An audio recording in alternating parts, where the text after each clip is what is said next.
మాజీ మంత్రి మల్లారెడ్డి ఉన్నారు. సార్, మీ పక్కన నియోజకవర్గమే కంటోన్మెంట్ నియోజకవర్గం. గత సంవత్సరము 19వ తారీఖున సాయన్నను కోల్పోవడం జరిగింది. ఇప్పుడు చిన్న వయసులో ఎమ్మెల్యే అయినటువంటి లాస్య నందితను కోల్పోయినటువంటి పరిస్థితి. ఎప్పుడు మాట్లాడారు లాస్య నందితో? ఈ విషయం తెలిసిన తర్వాత నేను 19వ తారీఖు వాళ్ళ తండ్రిది ఆ రోజు దినంకి వచ్చిన ఆ రోజే మాట్లాడినా లాస్యతో. లాస్ట్ మాట అదే. ఇదే ఇంట్లో ఫోటోకు ఫస్ట్ నేను 11:30 12కే వచ్చిన. అప్పుడు ఎవ్వరు మంది కూడా రాలేదు. మంచిగా పూలు వేసి ఆయనకు నమస్కారం పెట్టి వాళ్ళ ఫ్యామిలీతో ఫోటో దిగిన. మీ డాడీకి చాలా ఎప్పుడు మా ఇంటికి భోజనానికి వచ్చినా 30 ఏళ్ళ సంది పరిచయం అమ్మ మీ డాడీ. ఎప్పుడు భోజనానికి వచ్చినా మీ డాడీకి చాలా ఇష్టమైన ఫుడ్ అంటే నాన్ కింగ్ ఫుడ్. మా ఇంటికి ఎప్పుడైనా భోజనానికి వస్తే అక్కడి నుంచే తెప్పిస్తుండేమని అదే మాట లాస్ట్ మాట ఆమెతో మాట్లాడింది. ఎప్పుడైనా అసెంబ్లీలో అయినా ఎక్కడైనా అంకల్ అని నవ్వుకుంటూ మాట్లాడుతుండే. ఇది బీఆర్ఎస్ పార్టీకి తీరని లోటు, చాలా బాధాకరం. చిన్న ఏజ్లో 26 సంవత్సరాలనే ఒక చదువుకున్న అమ్మాయి ఎమ్మెల్యే అయింది తండ్రి పేరు మీద.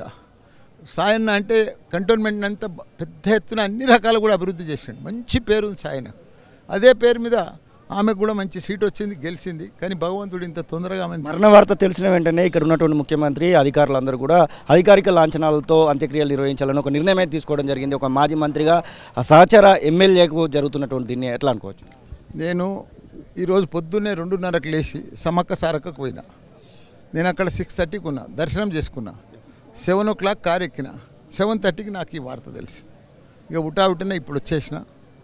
రోడ్డు ప్రమాదాలకు సంబంధించి మీరు గతంలో కూడా మీరు మంత్రిగా పనిచేయడం జరిగింది. ఇప్పుడు ఉన్నటువంటి ప్రజలకు మీ తోటి ఎమ్మెల్యేలకు మంత్రులకు ఏం చెప్పదలుచుకున్నారు? ముఖ్యంగా ప్రమాదాలలో చాలామందిని కోల్పోతున్నటువంటి సందర్భాలు మనం చూస్తున్నాం. ఇక ప్రమాదాలు అంటే రకరకాలు ఉంటాయి. యాక్సిడెంట్స్ అంటే ఇక అవన్నిటిని కూడా మనం ఒక్కొక్క రకంగా ఒక్కొక్కటి ఉంటుంది.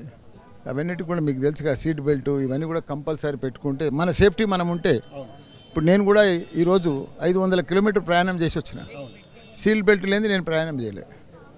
కాబట్టి తప్పకుండా అందరూ మన సేఫ్టీ మనం చూసుకుంటే అన్నీ మన జాగ్రత్త.